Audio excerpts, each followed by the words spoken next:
Hello and welcome back to another episode of Portrait of an Editor. First, DSTRLY's anthology, The Devil's Cut, which Will Dennis discusses in this episode of Cropped, was released last week, so scoop up your copy before it sells out. Along with talking about 2023 San Diego Comic-Con, we also review Will's past and discusses his future with Comixology, the digital versus physical reading experience, being part of yet another Eisner win, and the success of DSTRLY's booth at San Diego. Finally, Will reveals the magic sauce needed for a publishing startup to go from conversation to a booth at San Diego Comic-Con in 1 year. Enjoy. So, Will, welcome back to the real world. I hope your health survived San Diego Comic-Con 2023, which is what we're going to talk about. Last time we talked, we're making up for the lost time. I think we took like a bunch of months off, but you were coming down from COVID, so I hope that helped protect you. How was your con crud? Did you dodge that bullet? Yeah. I had that super immunity because I had COVID, I don't know, 3 weeks before or something. So, yeah. So I wasn't too worried about getting it again, hopefully. But, yeah, I feel fine. I don't know. It's just so many years. I think it's like the alcohol, it kills most of the con crud. I think that's why people who, don't, go with quite as hard as we usually go, end up getting sick afterwards. I don't think I've ever once come home and been sick. So, it's probably just, you're sort of pickled by the time you get back to real world. You're not going to get all Robert F. Kennedy and conspiracy theory with me about your immune system. If you want to, we can, but I don't know. I thought this was a family show. So I'll try to keep it between the lines. Okay. So I'm not going to lose you. So the couple things I wanted to touch base in where let's just try to keep this tight is, I guess the old and then the new. So congratulations to you, Scott Snyder and Tula Lotte with and everybody else on the crew and Comixology for the win for Barnstormers, for the Comixology original Barnstormers, which is, I'm finally getting to it. Sorry about the delay, but what, 7 issues? 6 or 7 issues. But I think it's 6, right? 6, okay. Because it's being collected into three print versions, with 2 issues in each. So, and that I saw that version of Clear that you sent me, the Dark Horse, which is the first time I've seen that, and they're doing a great job. I mean, it's a different experience reading it from on my iPad and then seeing the comics and the layout. It's really, there's a tactile, different experience, different look of the art. Everything does change, really. Yeah, and in particular when you talk about artists like someone like Francis or even Lisa, where there's a lot of the design is part of it, the overall. Yeah, I mean, just looking at the whole page, you don't realize when you're looking on screen how much just seeing a whole page at once, I feel like gives it a different experience, you just have this kind of, because we always talk about that as each page is its own sort of existing, I don't know, universe. It's not the right word, but you know what I mean? You have to kind of look at each page sort of as its own thing, And so, not being able, reading, say, in guided view and not being able to really get that experience, I think it definitely, to me too, when I get to flip through the actual physical one, it's definitely, you see it in a different way, the pacing feels different, a lot. I think that's probably for me the thing is most, I don't know, get down this rabbit hole, but that's probably the biggest thing I think is lost for me in the digital reading experience is the pacing, because there is a certain quality of the page turns and, the physical, slowing it down with a lot of panels and then speeding it up with a splash page and, that sort of stuff where you can control the reading experience to some extent. If you're the good storytellers can, even the business of the kind of the shapes of the panels, the widths of the panels, that kind of thing. But that's mostly kind of all lost if you're doing the guided view, because it just feels like you're on an infinite, I don't know, I always picture kind of an infinitely long horizontal strip that I'm just sliding to the left or whatever, you know? Yeah. So yeah, no, it's cool. And yeah, it was great to win. I mean, I was really happy. I know it meant a lot to Scott. He'd won one like really early in his career, and then, you know, hadn't been there for years, like, and rarely even gets nominated, which I think is unfortunate. I think he's got sort of that kind of Steven Spielberg, you know, quality where he's like much beloved and it's always a high quality, the work, but, you know, the sort of snobbier, you know, award type people don't, you know, you don't usually get points for like being popular. So, you know, so a lot of his stuff usually, I mean, he really hasn't been nominated very much considering like what a big part of the industry is. And, you know, and I think like with the quality of most of the material that he puts out, you know, is that, you know, so, yeah, so that was cool. And I mean, everyone loves Lisa and her work. And so it was nice. And the beauty of the thing, it's like the second award they gave. So you're like, you know, they're literally like, you're barely sitting down and kind of settling in and they're doing it. And then the second award, they're just like, and it happened last year too, because we won for Snow Angels last year. So that's 2 years in a row for Comixology. And, yeah, like before we even knew it, like they're calling your name and you're up there and you're just like, oh my God, you know. So like we're walking up there and I'm telling, you know, like we're kind of like, don't forget to thank so-and-so. Don't forget to thank so-and-so. And then they didn't thank each other. And, you know, it was just like a whole, you know, we got back to the table and Scott was like, I don't think I thanked Lisa. And Lisa's like, I definitely didn't thank you. I mean, that's Tula's real name is Lisa. So we were just like, we were at the table like, thank you. So, but yeah, it was great. And you just mentioned what I was working to get to was that Snow Angels won a year before, Barnstormers won this year, you know, and with Scott and some other people that Chip Mosher brought in for Comixology Originals, you know, the quality of it really took off in the last 3 years, I would say, of that. And the experiment really started showing what they were attempting to do. And now that Bryce Gold's gone on to Kickstarter, Comixology is pretty much, at least the originals, no one really knows what's going on. I don't know who's really in charge anymore. There was never an announcement the way when Chip left and then Bryce got announced that he was taking over, and here we are less than a year later. How do you feel? Because I'm sorry? It's weird, isn't it? You were part of the beginning of that. You launched that adaptation or sort of beginning book from that French book with Andy Diggle and Sean Martinborough, which did that ever finish? Yeah, it did. Finished. Okay, it came out and it got collected, and and I mean, it actually did pretty well. I think, you know, all things considered. So, I'll have to. But yeah, that was sort of the start of me working with Chip, and you know, we got Jock to do the covers, and then they started to build like a relationship, and you know, that spun a lot of the distilleries. Well, that led into Snow Angels, and then that's led into like the distillery stuff, and on and on. Yeah, I mean, it's hard. It sucks, really, honestly. It's like a year ago, you know, the Comixology, they had a whole crew of people. We went out there like a couple of days early. We had like a whole trip to the beach one day all together. And, you know, they had a big, you know, they had a suite. They had like a party for Scott, you know. It was like the Scott-tober Part 2 or whatever. I don't remember what we called it, but it was another, because there was a bunch of its other books launched at the show. Yeah, and it was just like we really felt like this vibe of like, wow, we really found like a great home, you know, for this other stuff. And then it just kind of sadly just got blown up. Like all those people were gone, like, you know, so in one capacity or another. It's been a few months since New York, because everybody was together in New York and everybody thought that, hey, you know, we're going to do fine. And I was hanging out with you guys. Right. Yeah, because you were with us in New York, and it was the same kind of vibe. They had a party in New York and everything. And then when did that happen? January, February? When they laid everybody off?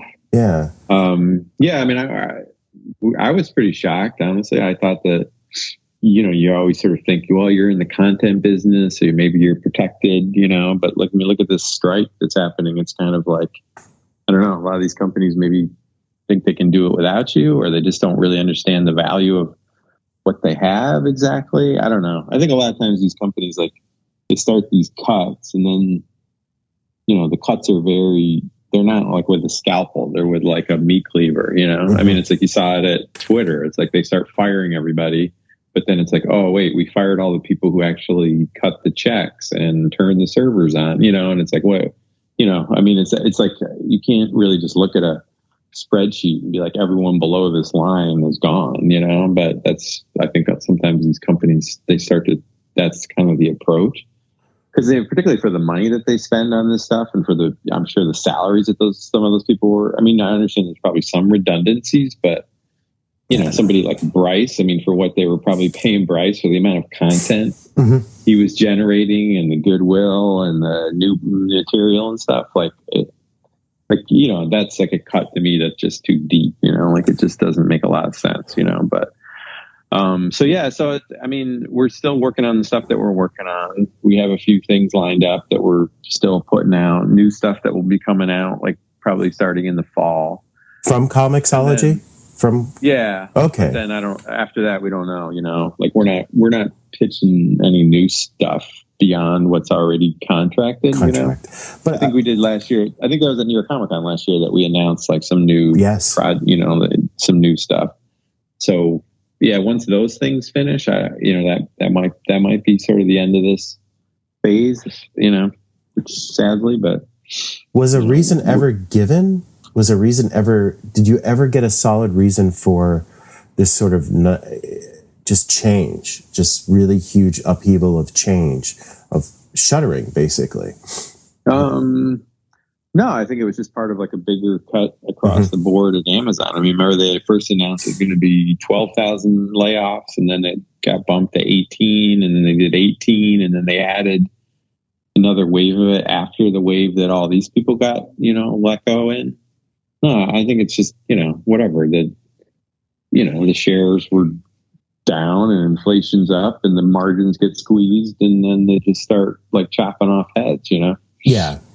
Yeah, like I said, I mean, I don't feel like it's not even really coming from the level right above them. You know what I mean? It's I'm sure it's coming from some mothership that's probably circling the, you know, globe as we speak. You know, because like I said, I mean, for the amount of money that they spend on it and the amount of money that these people probably actually cost versus what they actually are generating in terms of IP, which is really difficult to do. Like, it doesn't make sense, right? It doesn't, you know, even if you were paying the guy $500,000 a year, which I'm certain you weren't anywhere near that. No, you know, think, you know, you're generating 40 or 50 like new properties a year, you know, that like Amazon has some potential stake in.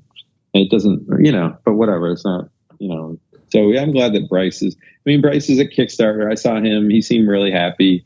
That's a good fit for him. You know, because he started really in like kind of the indie comics world that does a lot of that stuff. And so I think it's good for him because I think he can really help find new talent and find a way for new people to get find the money they need to do projects, you know? Mm-hmm. Yeah, my experience with Kickstarter has been sort of lukewarm now. There's only a few people that I've been underwhelmed by it. And also I've paid out some money and still haven't seen stuff for years, really. I've had people just disappear. Yeah. So I'm not on the Kickstarter fan boat right now at this moment. I'm still very, very, very cautious when... Yeah. Well, I mean, I don't blame you. I mean, but that was a similar thing. I mean, they got to a while where they had a really robust approach to, you know, trying to generate stuff, have this comics liaison, be doing stuff in the community, sponsoring stuff, you know, that. And then, yeah, at some point they just feel like, oh, wait a second, this is costing us too much. Like, let's close the office in, you know, New York and lay everybody off. And then there's maybe slowly putting some pieces back together. But, you know, I think it's a similar kind of thing, you know. So, but yeah, I think it's a good fit for Bryce, and hopefully, you know, he seemed really happy when I saw him. So yeah, and I knew about, like, when it comes to Comixology, I've heard about like the development stuff that happened. So it was, I mean, the whole thing about generating IP was real. I mean, there was a lot of stuff going into the pipeline for from the Comixology original. I mean.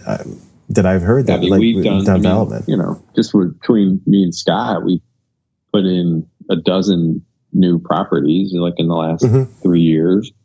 I'm working on 4 or 5, at least, other ones. I mean, I've probably worked on, I don't know, 20 projects for them or more, in like the last 4 or 5 years. And, I mean, I know what I'm getting paid and I know what the budgets are. And it's like the walking around money for studio guys, you know what I mean? Yeah, it's Bezos gym fees, Yeah, right, exactly. So I don't really understand it, from that standpoint, like why they would start there in terms of cuts and stuff. But otherwise we're just kind of going ahead. It's like business as usual as much as we can make it. And I mean, luckily for us, it's like we're not really relying on them to make the stuff, right? Like we know what we're doing. We're just delivering them, finished books. So as long as there's someone there to receive them and to cut the checks, like, it's okay. I mean, and the Dark Horse relationship is good. The books look really nice from Dark Horse. The end product is really nice. And I think the price is right for like how much of a stuff you get, and working with them has been great. So, I mean, whatever, there's no perfect situation, obviously, in comics. So, or in any business, to be honest. So, well, then the shifting to the brand spanking new, like with DSTERLY, which seems to be the Phoenix Rising, kind of out of the experiment that was Comixology, and in a way, I don't know, you tell me, if there wasn't for the 3 years or so of Comixology, would you even have DSTERLY, basically, with everything that was learned there, and now here we are with DSTERLY. No, I mean, it's like everything is a sort of a time, it's all on some kind of a timeline or some kind of I don't know what the word is I'm grasping at and failing, but no, I mean, it's the relationships that get formed and those initial things. Like Chip and I joke about it that, Chip Mosier is now like, one of the founders of DSTERLY, who was running Comixology Originals. Like I had a meeting, I didn't know Chip, which is weird because we're not that far apart in age, and we've been around a long time, and he's been around much longer even than I am, but he knows everybody. When you go to San Diego with him, he's like the mayor of San Diego. Like everywhere you walk around, every booth, someone's yelling to him to come over, like press the flash. Like the guy is like really like beloved and like knows everybody from like the retailer side to the, publisher side to the creator side to just even the guys who are selling long boxes and our original art. Like he just knows everyone, and somehow I sort of, our paths didn't really cross, even though we have so many mutual friends and that kind of stuff.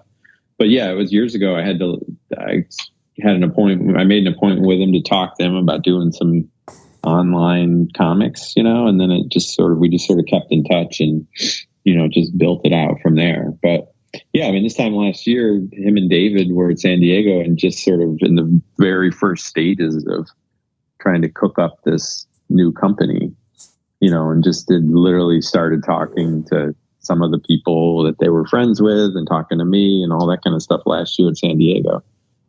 And then to have a year later to have like a huge booth and have a book out and everything else, it was fantastic. I mean, it couldn't have been, I mean, I don't really think it could have been better. I mean, it was a miracle that we got all the stuff done, but I think it's when you get a lot of professional people like us together who have a lot of experience, like that kind of stuff can actually happen, And like I just read, I think earlier this week, that the orders for the anthology that you were pulling your hair out trying to get delivered the last time we talked was end up 50,000.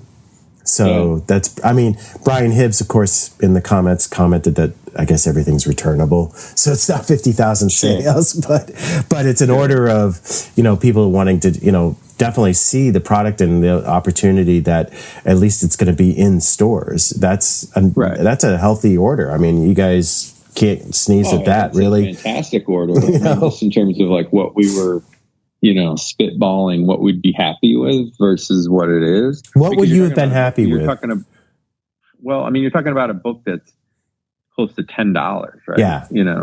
So I mean, if your typical book is $2.99, $3.99, and that, $4 ish. So it's, it's more than twice the cost of a regular book. So you got to look at numbers then, like if it were only $4, like, or would we be selling 100,000 copies? If we sold 100,000 copies of that thing, I mean, you'd be like, that would be gigantic. Like, you know, so yeah, for a price point like that, like we didn't really, and like you said, yeah, I guess it's returnable, but I don't know. My feeling is always like, once they have those in hand and, you know, people see them. I mean, I saw the reaction to with the stuff at San Diego. And it, you know, once you pick it up and you're holding it in your hand, it's this big, heavy, thick book, and the cover's like beautiful and glossy, and it's a heavy stock, and it just feels like very substantial. And, you know, you're flipping through it. It's like that kind of magazine size. It's not like comic book size. For $10. All that for $10. Yeah. For $9. I mean, it's $8.99, right? Is it $8.99? $9.99? I guess it's $9.99. I think it's $9.99. It's 88 pages. So it's like, you know,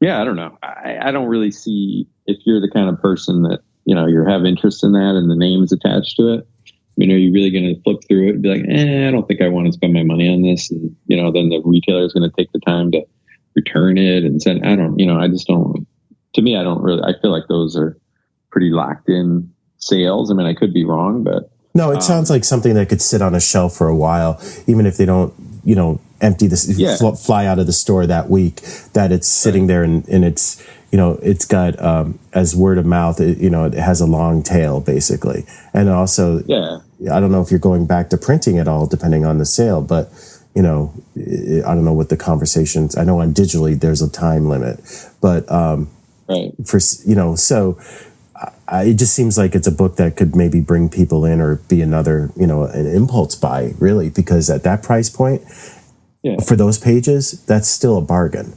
Because you know you're getting something that's quality. Most of the things are going to be end up in their own series. So yeah, it's the kind of thing, even if you kept it around long enough for like Jock's first issue to come out in October, like, okay, so there's a little story that's in there. It feeds into the story. Like, you don't need it to enjoy the short story, but you also don't need it to enjoy the series. But it's like, oh, I just bought the first issue of this and really liked it. And if you want a little extra, like, there's a place to get it, you know? Yeah, I mean, my feeling was like, even when we approached like the design of it, the covers, you know, I was like, I just want like somebody to have a whole bunch of these different covers and put it up on the wall, like across the shop. And it's like, I just defy somebody not to at least be interested enough to go up and see what it is, you know, and want to pick it up and hold it. And then once you've done that, like, that's 90% of the battle at that point. Yeah, I mean, we're excited. I mean, we're thrilled. Those numbers were fantastic, honestly. I mean, I know, you know, and the response at the show, I mean, we had these huge long lines for all the signings. The sales were good. You know, they were selling, there was a special convention edition, like a gold foil edition. And then at the last minute, Chip, we printed up these, ash cans of Jock's book. They weren't the first issue. It was just like pages and process stuff, that kind of thing. But we did it at like the kind of smaller size. I know Chip had to run around Los Angeles trying to find a printer, you know, like just like some random printer that would print off. Like, I don't remember how many copies we had, maybe 500 or 1,000 or something. Maybe not even that many, but they're all like a smaller size, you know, they're like 8.5 by 5.5 or something like that, which is to me like a more traditional, when you say like an ash can. I don't know, newer people probably don't even know what that is, but like back in the day, that was definitely like a thing. You'd go to San Diego and come back with like your suitcase like filled with all these, you know, they were like preview sample pages, whatever, but they often were printed almost like zines, you know, like kind of cheaply and on smaller size paper. I think a lot of times people would print them like on regular paper and fold them in half. That's what I did. And that kind of stuff. I've done that. Yeah. So he was running around like, do we want them at the regular comic book size? And I'm like, hell no, we want them like small size. Like, what do you know? Like, if we're doing ash cans, then we're doing ash cans, you know? So yeah, so that was kind of fun. But yeah, they were popular. I mean, they seemed to go, you know, we were just giving them out. Like, we weren't selling those. So at all Jock signings, he had a stack of them, was giving them to people. But then I see some of them on eBay for like $300, you know, signed copies and stuff like that. So, but yeah, it was great, man. I mean, the strike stuff is bad news, right? I mean, it's really hard on people and it's very stressful, and it, you know, certainly cut down a lot of the kind of hype feel of the whole thing. I mean, even there were some people waiting at Hall H a few nights, but there were like those giant lines of what amounts to like homeless comic book fans, like, wasn't there, you know? But a lot of the activations, like, you know, had really big lines. There was huge lines for this. It was like a Futurama animation kind of thing, you know, Bob's Burger and all that kind of stuff. I mean, that line, like, I don't know how long it must have been to wait in it, but it was almost like a little, like, amusement park, like obstacle course kind of thing. And then they had those sorts of similar things like in downtown, and they were all really, I mean, they had lines to all of those. I mean, but yeah, there wasn't the big people camping out for the Hall 8, but, so yeah, it definitely had a vibe of like an early 2000s show, you know? So, which, I mean, as a comic book person, like, it's kind of cool, you know? I mean, the positivity around like the distillery booth was just, you know, really like palpable to me. And plus it was it was a big booth, beautiful graphics, like simple graphics. And they, it was on the footprint of the old DC booth. I mean, it wasn't the whole size of the old DC booth, but it was in the exact same location. Oh, wow. So that was kind of, they had basically, like, after DC moved their stuff out and graffiti stopped, you know, they retired the graffiti booth. It was right there. And then they just like parceled it off to a bunch of people. Did you? Yeah. So we were right there. So it was just total like muscle memory for me to, like, you know how long it took exactly to walk from the hotel to the booth and all the rest. And did you like revisit places you might have thrown up at or before? I never throw up. Come on. I'm a professional drinker, Francis. I haven't thrown up in 45 years. I know there's a lot of hype at Comic-Con, but, you know, you were there to launch a company and all the risks that come with launching and being part of a new launch. The talent that's associated with the company is amazing and should get some eyeballs on it, I would say. As a professional, as somebody who's, you know, part of this venture, do you think, what were you trying to get out of Comic-Con, and did you get it? Beyond the hype, all the hype that's there, was there a way of like judging, is that what you want at Comic-Con, is the excitement, the hype, the lines, and then you move on to the real world of delivering product, getting people to purchase it and all that stuff. I mean, what's your thoughts about that? That is the whole point, which is why I would say it was a huge success. It's like a proof of concept, right? I mean, that's what the Devil's Cut and book collection is, basically, is that you can get these kind of people together, you can put stuff together fairly quickly, but it's still super high quality. But it's really about like the stories and the comics and, you know, the format and the physical object and all the rest, which is ironic given like David and Chip's kind of pedigree, you know, in the digital space, that there's such an emphasis, you know, because even like we had posters that we recruited some of the Mondo guys who'd been laid off when Mondo, you know, shuttered like whatever 3 or 4 months ago. Yeah. So we got in a couple of, because we had relationships with them. And we reached out to them to do a poster for Jock at the booth. And they'd worked with Jock before, of course, at Mondo for years. And yeah, they did this poster of his, you know, the cover and stuff. It was beautiful. Like, I mean, it was just, they did like an amazing job, like a really high quality poster, beautiful, like screen print, separation, everything. So yeah, for us, that was it. It was just to be like, hey, we're here, like announce our arrival. You know, a year ago, you're just like a couple, 2, 3 guys sitting around like a table at the bayfront having breakfast and saying like, well, we could do this stuff, or we should hire this person, or what if we did that? What if we did this? And like a year later, you have this super cool booth, like right in the center of the action. You know, they had people work in the booth. They'd hired people. They were like really super nice, like really fun. And just, you know, they have a new social media person that she's been, you know, she was running around doing all kinds of fun stuff with all the creators. To the fans, to be like, hey, we have this cool stuff, like come and join us. And also to other creators. I mean, it's a pretty good recruitment tool to other creators that, you know, you might want to sign up or that might want to sign you up. And it is hard to beat, like, you know, even in this world, Zoom and everything. I mean, it's hard to beat the face-to-face thing, right? So, you know, just to have a central location like that, I mean, you had to walk by it. And if you saw any of the pictures of it, it's like the branding was all very, you know, really poppy colors, really simple graphics. The booth itself was like pretty sparse, you know, it's just tables to sell the stuff on, and then the big banners in the back, and that was it. So compared to so many other booths you walk by, and they're just so busy and cluttered, and there's so much stuff everywhere, and you don't know what's free and what's for sale and what you're really looking at and who you're talking to.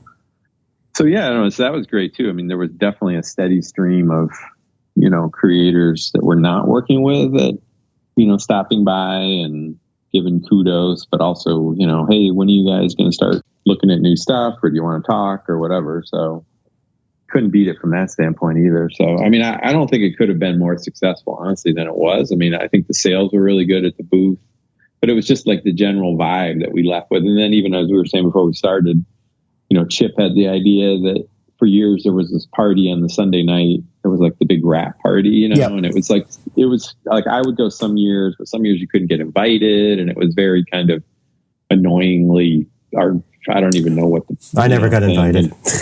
Yeah, right. Exactly. So, it's that kind of a thing. And so Chip wanted to do a party at the end of the thing, and it was still pretty small. It wasn't like it was like a huge open party for like the public or something, but it was just kind of a nice, pretty mellow business, with like friends and family, like all the creators, and then, invite a bunch of people. But there was publishers from, a lot of the other publishers were there, Marvel, other places, a lot of the people were there. So it was a pretty good vibe in that respect, just like the end of the weekend to kind of put a cap on the whole thing, that you would host this party and that like people from, all these different companies would show up, and different creators, and some creators you were working with and some you weren't. And there were some retailers there, and, people from Diamond, people from Lunar. Like it was pretty great. It was just kind of a cool gathering of people.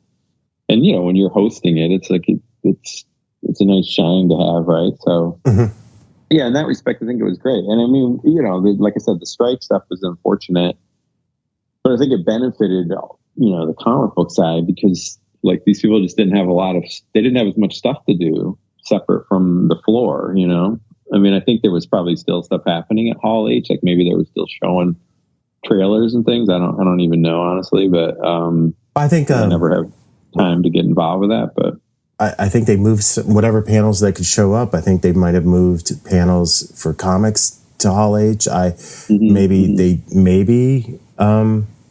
don't know what kind of studios. Maybe they did run, video, but they weren't any executives. I think. Right. I mean, they could go ahead and show the trailers and stuff. They usually show, I suppose, but there wouldn't have been any guests there to kind of get everybody all hyped up, And a lot of the movies have been put on hold too. So yeah, that's true. I did a bunch of panels, and they were all really well attended. I hosted a couple, and then I was on a couple. They do a fantastic job of managing the hall and managing the crowd flow and stuff, and compared to like a New York Comic Con, which is just a complete disaster usually, like the show floor. I mean, yeah. So it never felt. I mean, it felt crowded and steady, but it didn't never feel to me like oppressively crowded. And yeah, I mean, given the location and stuff, I mean, there was definitely a steady stream of people coming through and at least asking about it, signing up with the website, announcements, that kind of thing. There was a couple of people. There was one guy, I think, had already gotten like his t-shirt, like he'd ordered a t-shirt or something. And he was like the first one who showed up that had the official distillery t-shirt on or something, like a fan. Oh, the original fan. Yeah, I got that, but it came in after. Came in after the con. I'm like, are they going to be giving these away at the con? I ordered this months ago. No, they weren't. But yeah, so I mean, in that respect, it was great, and pretty much all the comic book people that I was hanging out with, publishers and everyone else, seemed pretty upbeat about stuff, even though you hear these, the numbers are soft or the market's tough or whatever. Well, I think, I mean, we came out of COVID, comics came out of COVID really strong. There was a huge bump, and everybody was worried that things were going to collapse, but it went the opposite way. And I guess the idea that now people are going back to normal, everything's sort of resetting, and, people can do other things. It's just, they knew there was going to be a bit of a drop, and there is, sales are soft, but does that mean, do you shutter everything? I mean, I guess no, you understand that that's going to happen, but how do you prepare for that, and how do you work your way through it, basically? Everybody seems to forget that comics did really, really well at the end of COVID. That there was, TKO was doing stuff during COVID to help retailers, and then the stores came back, once the pipeline could open up and people could buy stuff. I mean, the sales were just crazy, It was surprising. So I don't know. Yeah, I mean, definitely. I don't know. I mean, I think it's across all these industries. It's like they had all these bumps for various reasons, and then they want to try to keep it going in the same way, and it's like it's not the same as it was. So, but I don't know. I mean, overall it was really super positive. People seem really excited. I was expecting more shade in general, just because I'm always expecting shade from somebody, but it was I mean, I really wasn't even encountering a lot of people like, oh, why didn't you, how come you didn't call me, or, that kind of stuff. There's a lot of that, generally speaking, but most of it seemed kind of excited about the whole thing, and meaning DSTRLY in particular, but just in general, like the whole show. I mean, it is a great show for that. I don't know. I mean, I used to hate going when I worked at DC, but since I've left DC, like I look forward to going like every year now. Like I get like why, like particularly old timers used to always make the effort to go and sort of show up. And I could always be like, why do you guys come all the way here? Like it's a pain in the ass, it's expensive, but now I definitely get it. It's really like, it's like the high school reunion that you like want to go to every year, and not the one like the shitty high school reunion that you're invited to. Yeah. It's like going to see people you actually want to see, and not just people you got stuck together with when you were 15, So one last question, and maybe this is a question we can continue, because we should get Chip on this someday. You've mentioned a number of times in our talks, especially last one and this one, about it took a year and here we are. And a year is not a lot of time in launching a publishing company. And I know Chip, as you said, he's been at it for a long time. He's worn a lot of hats. Has a lot of experience, but they had to get money in a pipeline and talent together within a year, committed, locked in, and producing stories. What is the magic sauce? What is it between the two of them that just seemed determined to make this happen and happen quickly? Was there a bit of luck, or was there an attitude that's driving everything that you can point to and going, this is why we're checking off a lot of boxes as quickly as possible, and obviously, having the quality of work that looks like you're gearing up to release onto the world? Is there like a magic sauce that they're drinking, or something? Yeah. No, the magic sauce is the same magic sauce that's like any success I've had in my own career. It's just like you get the right people doing what they do best, and you don't get in their way. Generally speaking, like good, cool shit can happen, and it can happen in a very short amount of time, right? I mean, a lot of the times the delays that happen, a lot of the things that happen, it's because there's people putting obstacles in the way of whoever it is that's good at their job, right? You're a writer and you need this thing, but all of a sudden you're the editor that's, but you got to include this, and you can't do this, and you got to stay away from like. I've been fortunate not to have to do that kind of editing in my career. So, I mean, you've got David, who's the sort of tech entrepreneur guy who is very like, once he gets a project kind of, I've seen this in the last year, because I didn't really know him all that well before this. I mean, I just sort of worked a little bit at Comixology, but even by then he was kind of off doing these other projects, he's just that kind of guy that you can just see. You can see how he would have created even the original Comixology, or just even a lot of these like tech entrepreneurs, like how their brains kind of are wired, that it's just like, once he gets the kind of bit in his mouth about it, like he's pretty relentless about solving like a particular problem, right? And then, I mean, Chip, as I said, I mean, he's kind of the mayor of like a lot of this comic book stuff, but and some of that you seem like, I'm sure there's people that are like, oh, they don't want to do that kind of work, or they don't know what the value of that is. But it's like, when it comes time to them to start asking friends and family for investment, it becomes a lot easier, because you've built these relationships across like the whole industry, whether it's with, international publishers, it's with, US publishers, it's with money guys, it's with whatever, those are all based on the relationships that you've spent a lot of time forging, and then it's like, in terms of the actual work, it's like, well, then they hire me to come on, and it's like, my track record is what it is. and I have the connections and I have the experience, and it's not that hard. You hire Jock to do a book, you hire Becky Cloonan and Tula Lote, you hire Brian and Eduardo. It's like, what do I have to do? I'm not spending my day telling Eduardo Riso, make this page 10% more Western, but I can name, wouldn't name names, but I can name 10 editors off the top of my head that's how they would spend their time. That's how they would be spending their time. They wouldn't be spending it at this 30,000 foot level trying to get, build cool teams, inspire people to do cool stuff, bring people in that you think are a good fit.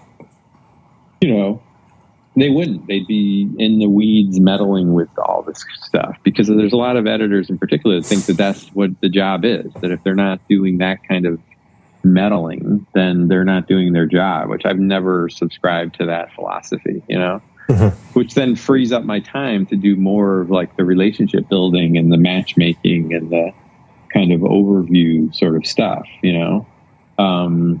because I don't need to be, Becky Cloonan just sent in all the layouts for her first issue of the first book they're doing. It's like, 30 some pages of just like a storytelling 101, like just all pencil drawing, but like just totally like it's just a master class on cool comic book storytelling. And I went through it. I looked at the script, and it was like things seemed to be matching up and stuff. But I'm not going to go in there and like tell her to start, make this panel half the size and pull the camera back and that kind of shit. But I can name 10 editors off the top of my head that's how they would be spending their time. And because I don't waste my time on that kind of nonsense, then I'm freed up to kind of, okay, let's get on the phone to Rom V and see what he wants to do. Let's, connect this person to that person. So that's how it can happen very quickly. You're just hiring really good people. You hire Emma Price, who's doing all the design. You hire calling in people like the woman who's like the proofreader at Image. Like she's allowed to freelance proofread. Like, great. She's awesome. Like, let's get her on the horn, and she can turn these things around like super quick. I got Greg Lockhart, who I worked with for years. Like, all right, we'll hire him on. Like, let's get him on to help me with the book. Mm-hmm. So, so between the two of us, it's like we just, like, you're just kind of off to the races. And like I said, we just don't waste a lot of time on all this putting obstacles in front of people. Like, your job, from my mind, is to be smoothing the path in front of these people, not making it more difficult, and that's how you get good people, and that's how you get them to do good work in a short amount of time. And then from a year ago to now, because it really has only been a little more than a year. Chip left Comixology last June. Yeah. And I know he wasn't, David is particularly like, even if there was over the years, maybe they had conversations about, someday maybe we'd have our own thing or something. But I know the way those guys operate, and they're both just completely straight arrows about stuff. But, this wasn't something they were working on 3 years ago and just waiting for the right moment to sort of parachute out, And I think it's just the thing. It's like David's very together, and he kind of knows this methodical approach to building a company. Chip is very high energy and very fast motion, memento forward. And, I'm kind of in the middle there sometimes, just sort of like helping rein some of that in, or, just sort of like helping them direct some of that focus, or they can just leave me to work on the books and they're working on all the other parts of it. But again, it's like you hire good people and you let them do what they're good at. It seems very simple, but there's a lot of examples all over the world in every industry of why people can't do that, and I've never understood it myself, why you wouldn't do that. But, it seems to make the world go round that you put up obstacles or try to tear people down, or, and I think it comes back to your own ego, like you have to, like, I have a big ego, there's no question, we all do, but I also have enough confidence in, like, I can trust you to do the job that you're good at doing, and if a lot of people can't, that I'm sure from your own jobs and just regular jobs that you and I have both had, whatever, there's always that manager that needs to be up your ass about whatever the stupid thing is. You give them a little bit of power and suddenly it's like he's micromanaging everything. Yeah, they're busting your balls all day long, and it's like, you don't need to do that, and I just don't waste my time doing that. I just can't do it, Well, so anyway, that's how we are here a year later with like this super cool thing. We had a great time, and you know, I mean, it was really beyond my wildest dreams in terms of just coming back feeling like excited and energized, and I feel like everyone involved, you know, hopefully felt the same way. Well, that's one thing I've always felt like coming out of Comic-Con, and I think I missed that, is that if you go in and you are even half successful with wanting to meet people and all the conversations you might want to have, because I spent a good 10 years just it was a professional con. I wasn't as a fan.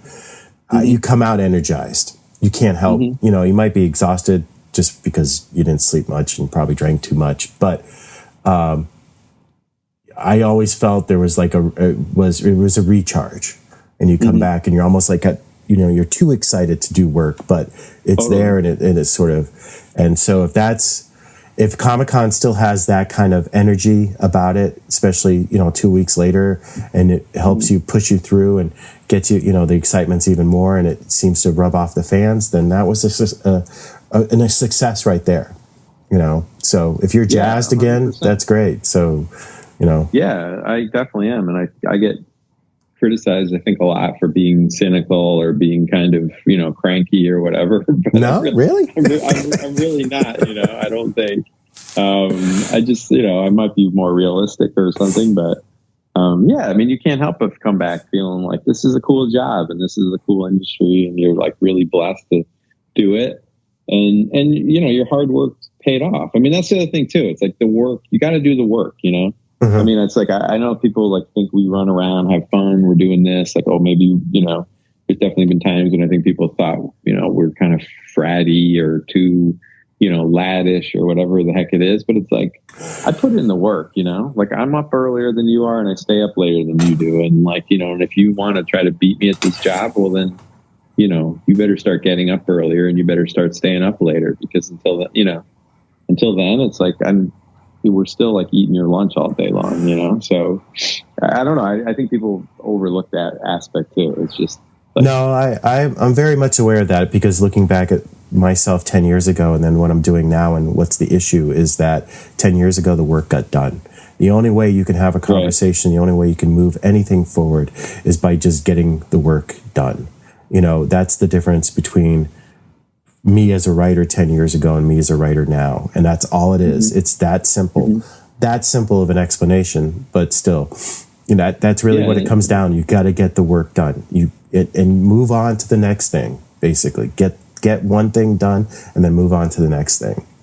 Yeah, that's it, man. It's like Andy Warhol said, the most important thing is work, you know? I mean, it's just like, or finishing, you know, it's the work and it's like shipping it, you know? I mean, those are the things that really, like at a certain point, like you got to ship it, because otherwise then it's just kind of like you're journaling or something, you know? Yeah. Which is fine, but you know, I mean, it's like I'm in the business of shipping it. So that's where we're at. I guess we'll have to figure out. I'll send you an email about what we're going to talk about next and work out some stuff, but I hope you enjoy the rest of your August summer vacation. Yep. And maybe we'll skip this month, maybe we'll not, but let's see how things play out with some of the guests we're talking to. And I'll add Chip to that, but we'll try to check off a couple of things we've been talking about for a while. So I will work on that, and looking forward to seeing Devil's Cut, get in my copy, and that August should be nice. 30th, right? I think that's it. Yeah. So it's hey man, yeah, whatever gorgeous. You want to do. I mean, it's August, so you know we could take a little vacation, European about it. We could just keep grinding, whatever you want, man. I'll be your huckleberry. Okay. Well, I'm glad you had a good con. I'm jealous. So, well, got to get you out there. So, have a great day. I'll talk to you later. You too. I'll feel better soon. All right, take it easy, man. Thanks. Later.